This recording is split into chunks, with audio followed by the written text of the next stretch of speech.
I saw the TV Glow review. Okay, so first and foremost, this is not a horror film. I don't know why it's branded as a horror film. It's certainly not. It's a fantasy, not quite a fantasy adventure, more like a fantasy drama.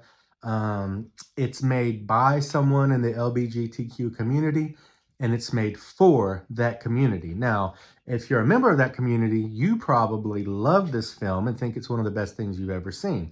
If you're not, you probably have trouble following it and understanding what it's about. There are plenty of videos out there that do a deep dive on it. I'll try to explain a little bit of what it's about, or my understanding of what I think it's about anyway. So, first and foremost, the film is definitely about identity. Like the themes of identity are all over it. It's about nostalgia. It's about how we remember our childhood as being different than it actually was. Like how things that we remember from our childhood seem to be scarier when we were children, and when we grow up and look at them again, we realize that they really weren't that scary. Do you know what I mean? So what the movie is about is essentially about realizing that you're not a child anymore, you're not in this comfortable place anymore, you're not in this safe place anymore, and that it's time to grow up and admit to who you are. So they take the story that's happening in the film and they use it as a metaphor for this sort of coming out and coming into yourself. Now, I think it's brilliant. I think the writing is great. I think this is like some Stanley Kubrick level stuff here, seriously. But the movie itself is very slow and just nothing really happens. It's not scary, it's not fun, it's not adventurous. You know how in an M. Night Shyamalan movie, they'll have dialogue and then there'll be like this beat, this pause before someone responds, and it takes a really long time for the dialogue to take place. Or like that scene at the beginning of Eyes Wide Shut where Tom Cruise and Nicole Kidman are talking in their bedroom. All of the dialogue in this film is like that. It takes forever for anybody to get to their point, to say anything. And the director did this intentionally. She's trying to make you feel something. You can watch interviews where she explains it, but for me, the movie just isn't entertaining enough.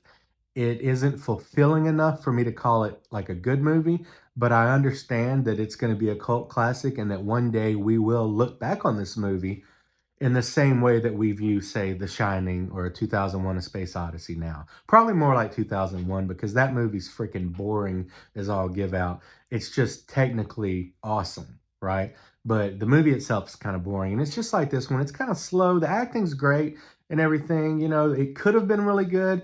If I could re-edit this movie and make it into something else, it would probably be a better like movie, but it probably wouldn't be a better film, if that makes sense. All right, so let's do the breakdown.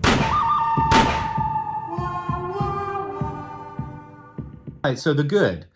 Visually, it's beautiful to look at. Like I said, it's very clever. It's one of the smartest written movies. Like it's very, the person that wrote this, like congratulations, you know what I mean? Like they're telling like a story and then another story and then there's a metaphor happening at the same time, and everything in the film supports everything that I just said, from the dialogue to the set pieces to the songs that are used in the film to the lyrics of the songs. It's very much built, everything is built to support this theme, this journey. um but like I said, but for me, it just doesn't come together and make what I would consider to be an entertaining or a fulfilling movie going experience. The bad, very slow, very methodically paced. The dialogue takes forever. It's built as a horror film and it's just not scary. It's not thrilling. It doesn't have like this sort of Stranger Things nostalgia thing happening that I thought it was going to have. When you're watching this film, you're waiting for something to happen. You're like, okay, it's going to happen any minute.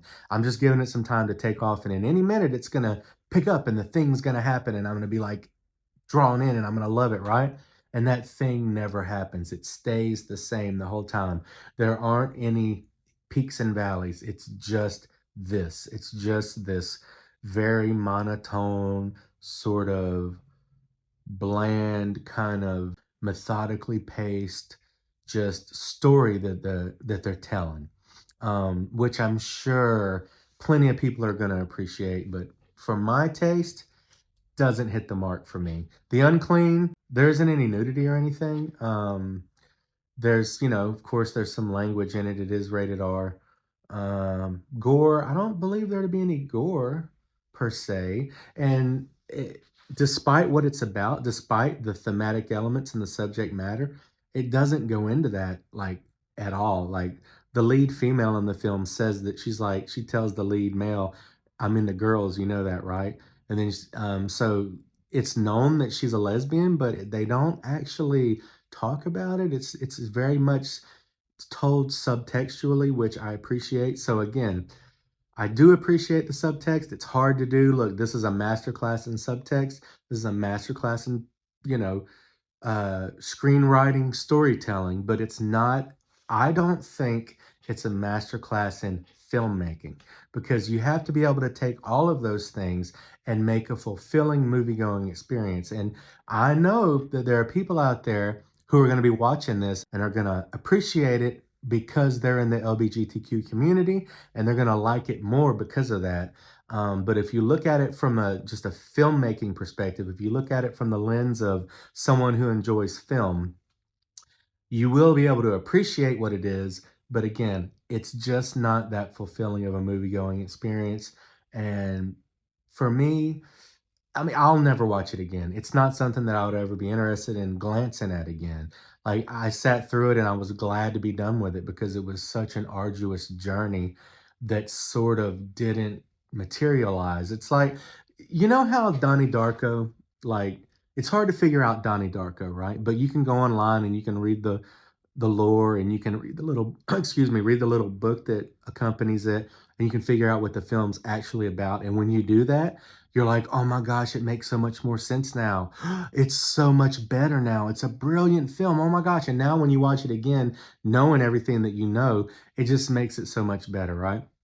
Well, I did watch a video that kind of tries to explain this movie, and having watched that, it's still gonna be the same movie for me. It's not gonna be any better just because I know what they were trying to say. And I did pick up on things along the way. I mean, there are things in the film that I could understand and things that made sense to me and things that I would point out, I'd be like, "Oh, that's the same that character is like his mom, and they represent this. Oh, and I wonder who the bad guy they're talking about represents, and wait, is he a representation of the girl from the TV show?" And this whole thing. So I understand I picked up on a lot of what they were doing, and it's obvious what they're really talking about. But again, it just doesn't materialize for me. And I don't mean this to be mean or anything. I respect what the filmmakers did, and like I said, I believe that they did an amazing job with just the way it looks, the way it feels. If this is what they were trying to achieve, they did it. But I would recut it. So. I feel like I would give it like a half a horns up. I want to give it more for the artistry, but I'm trying to judge films here. I'm trying to judge movies, and I'm judging them based on, things like do they are they a fulfilling movie going experience and do they deliver on the promise of the premise? So, and I don't think this film did either one of those things. So, there it is. I'm sure people are going to have a lot to say about it. If anybody watches this, they're going to I know a lot of people are going to disagree with me. There are people out there singing this thing's praises. So, and like I said, I completely understand. Just wasn't for me. So I saw the TV Glow. It's available right now. You can watch it on Shutter. And hey, I mean, you might disagree with me. So check it out. Don't check it out. Whatever. Thanks for watching. Chomp Flicks. Snoochie Boochies.